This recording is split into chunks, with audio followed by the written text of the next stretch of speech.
All right, let's talk about the Telc B2 German exam. For a lot of people, there's this one section that is just a total nightmare. I'm talking about the Sprachbausteine. You know the one. It feels like this random, frustrating grammar quiz. But what if I told you it's not random at all? Seriously, have you ever just stared at one of those pages with all the gaps and the tricky multiple choice answers and just thought, I have no idea? Well, you are definitely not alone. That's a super common feeling. But here's the secret. Cracking this section isn't about knowing every single word in German. It's about learning to see the pattern. And this is what it looks like, right? A block of text with these little gaps. The whole point of this isn't just to trip you up. It's designed to test your real feel for the language. You know, how words are supposed to fit together, how grammar points to meaning, and just the logical flow of a German sentence. It really is a puzzle. And today, we are going to learn how to solve it. So, let's just completely reframe this challenge. Getting a great score here isn't about having a massive vocabulary. Nope. It's all about understanding the logic underneath and learning to spot the common tricks and patterns that the test creators use again and again. I want you to start thinking of yourself as a grammar detective. Every single gap in that text has clues hiding around it. You've got prepositions, verb endings, the whole sentence structure. These are your clues. And once you learn how to spot them, you'll see the right answer just kind of pop out, while the wrong ones, well, they just won't make any sense. Okay, let's get into one of the biggest and most common puzzles you are definitely going to face, the passive voice. Specifically, we're talking about those three tricky variations of the verb werden. You've got werden, geworden, and worden. They look almost the same, but trust me, they do very, very different things. First up, let's compare wurden and ist geworden. Now, you can pretty much think of these two as different sides of the same coin. They both talk about something that happened in the past. Wurde is the simple past tense, the Präteritum, and ist geworden is the perfect tense. So, for a lot of situations, they mean the same thing. You could say he became a doctor, using either of those forms. But then there's werden, and this is so important to remember. Werden has one job, just one. Its entire purpose in life is to help build the passive voice in the perfect tense. That's it. So if you see a sentence that's passive and it's using a form of sign plus a past participle, you're gonna need werden at the very end. And look at this, a perfect example. Zum Glück sind die Möbel transportiert worden. This means, luckily, the furniture has been transported. You see? You've got sind, which is a form of sein, and you have transportiert, the past participle. The only possible word that can finish that sentence correctly is worden. Once you lock that rule in, it's an easy point every time. All right, let's switch gears a bit. Another classic trap in the Sprachbausteine is all about conjunctions, those little connecting words that seem similar that create totally different meanings. This is where the test shifts from pure grammar into logic.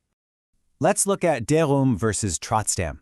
Darum is for logical consequences. It means therefore or that's why. So, I'm tired, therefore I'm going to bed. Makes sense, right? Cause and effect. But trotzdem means nevertheless or anyway. It connects a cause to an illogical or surprising result. I'm tired, but nevertheless, I'm not going to bed.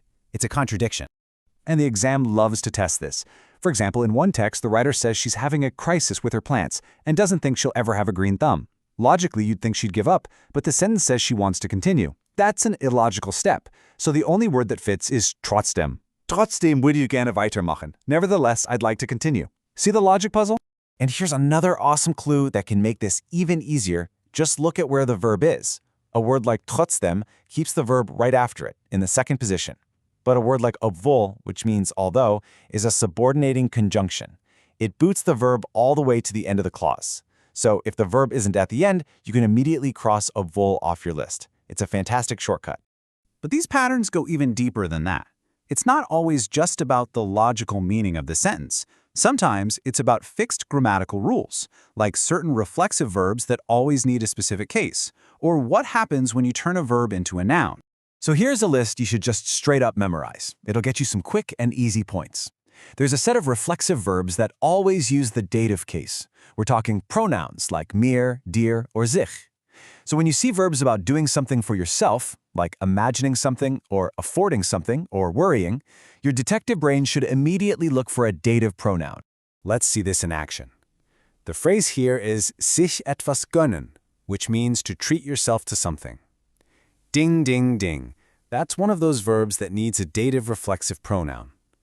In this example, the text is using the polite Sie form, so the correct pronoun has to be sich. They might try to trick you with other options like Ihnen, but if you know that gönnen is one of these special reflexive verbs, sich is the only logical answer. Okay, now for a rule that is so simple, but it is so powerful. You can take basically any verb in German, capitalize the first letter, and poof, it's a noun. And here's the magic part, the gender is always neuter, 100% of the time. It is das Essen, the eating, das Lernen, the learning, das Joggen, the jogging. There are no exceptions. So what happens when you take that rule and mix it with a preposition like bei, which always takes the dative case? Well, the dative form of das is dem. So what's bei plus dem? It contracts to beim. And you are going to see this structure all over the place.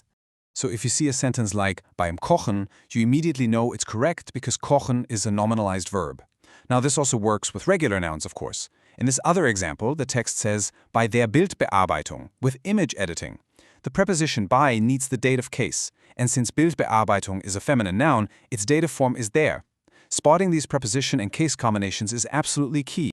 Okay, we've covered the passive voice, we've talked about logical conjunctions, we've looked at all these little grammatical patterns. So, how do we actually put this all together into a solid strategy you can use on exam day? Well, it's a pretty simple three-step approach. Step 1. The first time, just read through the entire text. Don't even try to fill in the gaps. Just get a feel for what it's about. Step 2. Go back to the beginning and analyze each gap. Put on your detective hat. Look at the words right before and right after. Do you see a preposition? Is the verb at the end? Is there a weird logical jump? And finally, step 3. Eliminate and choose. Use all those clues to start crossing out the answers that are just grammatically or logically impossible. Usually, you'll find that only one answer is left standing. So, if you take one thing away from this, it's this. Please stop thinking of the Sprachbausteine as this big, scary barrier. It's not. It's a puzzle. And it's a solvable one. It's actually an opportunity to show off that you have a really deep, intuitive knowledge of how German actually works. You see, it's not about being lucky. It's about having a strategy and knowing which patterns to look for. You now have the keys you need to start cracking this code. So what do you say? Are you ready to solve the puzzle?